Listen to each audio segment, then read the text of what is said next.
Gentlemen, I wanted to thank you again for coming out today. I know it was a kind of a brisk day, but I appreciate you coming out nonetheless. I just kind of want to recap everything that we went through today.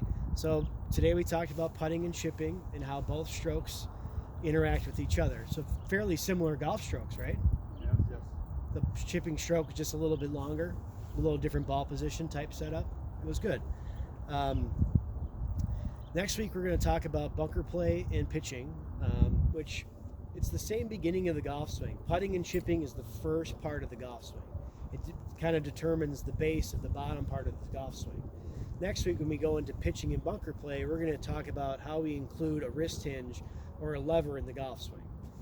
And I think that'll be valuable for everyone. It gives us a little bit more length in the swing. We'll start seeing a little bit longer shots being produced and a little bit more speed generated. I think you guys did really well today. Did a lot of good things. I hope everybody got a little bit of feedback from the putting mirror and actually seeing themselves putt in a mirror without actually looking at them putt the ball. I think that kind of gave us some good feedback as to how the putting stroke works as a motor program in our own heads.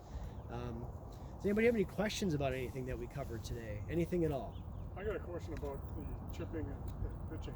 Okay. I see both ways where people stand with their feet square to the ball or to the line, and Okay. other people when they pitch they're turned this way. Is there any right way or what's the? It's really comfortable. Like me and Dennis were talking about, using the ball position. He was having it in the center.